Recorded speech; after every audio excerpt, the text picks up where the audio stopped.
ठरलं तर मगच्या येणाऱ्या भागात अखेरीस आपल्याला पाहायला मिळणार आहे की प्रियाच्या सगळ्या पापाचं, आजपर्यंत केलेल्या सगळ्या गुन्ह्यांची, सगळ्या सगळ्या पापाच्या भागीदाराची आज प्रियाला अखेरीस शिक्षा मिळणार आहे. आणि तिचा पापाचा घडा भरल्यामुळे तिला तिच्या कर्माची शिक्षा आज तिला मिळणार आहे.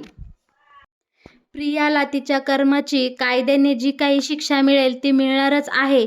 पण सगळ्यात जास्त म्हणजे अश्विनच्या भोळ्या स्वभावाचा तिने जो काही फायदा घेतला, ते अश्विनने सुद्धा आज प्रियाला तिची लायकी दाखवून दिली आहे, हे आपण पाहणार आहोत.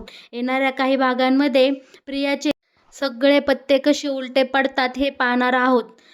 कोर्टाने तिला जन्मठेपेची शिक्षा सुनावल्यानंतर अर्जुन आणि चैतन्य कोर्टाबाहेर जाणार. तोच प्रिया मोठमोठ्याने ओरडून सांगते, "अरे अर्जुन, थांब थांब, मला अश्विनसोबत बोलायचं आहे. मी अश्विनच्या बाळाची आई होणार आहे." त्याच अर्जुनच्या पायाखालची जमीनच सरकते आणि अर्जुनला खूप मोठा धक्का बसतो.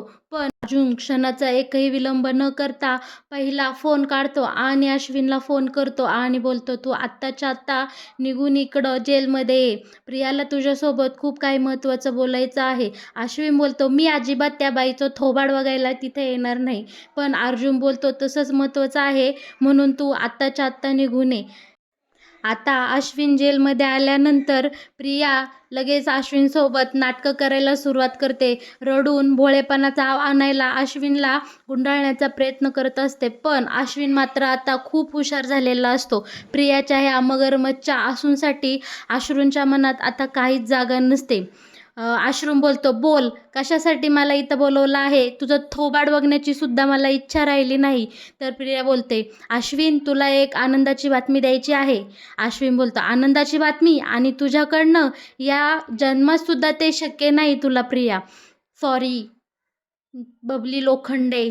तेव्हा प्रिया बोलते, "अरे अश्विन, ऐक जरा, तुला माझं तोंड बघायचं नाही ठीक आहे, पण मी तुझ्या बाळाची आई होणार आहे." अश्विन बोलतो, "काय? तू आणि माझ्या बाळाची आई? हे कधीच शक्य नाहीये. काय पुरावा आहे की तुझ्या पोटातलं बाळ माझंच आहे? या बाळाचा मी अजिबात स्वीकार करणार नाही. माझ्यासोबत असताना तू कोणासोबत तोंड काळं केले हे मला माहीत नाही का? अजिबात माझा तुझ्या बोलण्यावर विश्वास नाही. आणि मी शेवटचं तुला सांगून ठेवते, ह्या बाळाचा आणि माझा काडीचाही संबंध नाही. या बाळासोबत माझं बळंही नातं जोडण्याचा तू प्रयत्नसुद्धा करू नकोस प्रिया. आणि हो, परत मला इथे अजिबात बोलावू नकोस. तुझं हे घाणेरडं थोबाड आणि तुझा हा अवतार पाहण्याची मला अजिबात इच्छा राहिलेली नाहीये." आजपर्यंत प्रियाने जो अश्विनच्या भोळ्या स्वभावाचा फायदा घेतला, अखेरीस आज अश्विननी त्याचा पुरेपूर बदला घेतला आणि प्रियाला चांगलंच सुनावलं. पण या सगळ्यामध्ये प्रियाच्या ह्या सगळ्या कुकर्मांची शिक्षा प्रियासोबत तिच्या बाळालाही आता भोगावी लागणार, हे आपल्याला येणाऱ्या भागांमध्ये पाहायला मिळणार आहे. अखेरीस अश्विनने जेलमध्ये जाऊन प्रियाच्या तोंडावर तिच्या पोटात असलेल्या बाळाचा बाप नक्की मीच आहे का, या केलेल्या प्रश्नामुळे संपूर्ण सुभेदार कुटुंबावर येणाऱ्या नवीन संकटाचा काटा अखेरीस अश्विनने काढून टाकला. आणि मग काय, ही चिचुंद्र्या तोंडाची प्रिया चांगलीच आता तोंडावर आपटलेली आहे. इकडे आता अश्विन काय निर्णय घेणार या गोष्टीचं अर्जुनने खूपच टेन्शन घेतलेलं असतं. अर्जुन चैतन्याला सांगत असतो, "आता या बाळाचा वापर करून ही चेटकीन प्रिया पुन्हा माझ्या घरात घुसणार आणि माझ्या घराचं पुन्हा वाटोळं करायला लागणार. पण आता मला हे सहन होणार नाही चैतन्य, कारण घरामध्ये आधीच खूप प्रॉब्लेम आहेत. अस्मिताईचा डिवोर्स, त्यानंतर पूर्ण आजीचं हे आजारपण, या सगळ्यामध्ये पुन्हा एकदा ही नालायक प्रिया आपल्या घरामध्ये घुसली तर ते आता मला काही सहन होणार नाही. चैतन्य, अश्विन काय निर्णय घेईल, तुला काय वाटतंय?" तेव्हा चैतन्य म्हणतो, "अर्जुन, तू शांत हो. जो काही निर्णय घ्यायचा आहे तो आता अश्विनच घेईल. आपला यामध्ये बोलण्याचा काहीच अधिकार नाही." पण इकडे मात्र अश्विनने इतका चांगला निर्णय घेतला हे ऐकून अर्जुन खूप खुश होतो. एवढंच नाही बरं का प्रेक्षकांनो, पुढे काय घडणार हे ऐकून तुम्ही सगळेही खूप खुश होणार आहे. इकडे सायलीला सतत तिच्या बालपणीचे भास होत असतात आणि सायलीसमोर एक छोटीशी तन्वी उभी राहत असते आणि तिने आणि पूर्ण आजीने घालवलेले सोबतचे क्षण आठवत असतात. हे सगळं आठवता सायलीला सहन होत नाही आणि सायली चक्कर येऊन पडते. सायली चक्कर येऊन पडल्यामुळे संपूर्ण सुभेदार कुटुंब टेन्शनमध्ये येतं आणि पहिलं डॉक्टरांना फोन करतं आणि डॉक्टर घरी येतात. सायलीला चेक करतात आणि इकडे आता कल्पना अर्जुनला फोन करून घरी बोलावून घेते. बोलते, अश्विन आणि तू लवकरात लवकर घरी या, इकडे सायली चक्कर येऊन पडलेली असते. बरं का, ऐका प्रेक्षकांनो, आता फायनली तो क्षण आला की सायलीकडे असलेली बाळाची गोड बातमी संपूर्ण सुभेदार कुटुंबाला कळणार आणि संपूर्ण कुटुंबामध्ये जिकडे तिकडे आनंदाचे वातावरण तयार होणार. जिकडे बघावं तिकडे सायली, अर्जुन आणि त्यांचं बाळ या छान अशा मंगलमय वातावरणाची सुरुवात होणार. इकडे कल्पनाच्या चेहऱ्यावर इतका आनंद आणि प्रसन्नता पाहायला भेटती. बरं का प्रेक्षकांनो, प्रताप, पूर्ण आजी, विमल, आसमी, अर्जुन यांच्या चेहऱ्यावरचा आनंद तर ओसंडून व्हायला लागतो. अर्जुनला तर आता काय करू आणि काय नको करू असं व्हायला लागतं. आणि इकडे सगळं वातावरण इतकं मंगलमय असतं. कोण बाळाचे स्वप्न पाहायला लागतं, तर कोण सायलीची रूम सजवायला लागतं. आणि इकडे अश्विन तर मी काका होणार म्हणून खूप अशा जोराजोरात उड्याच मारायला लागतो.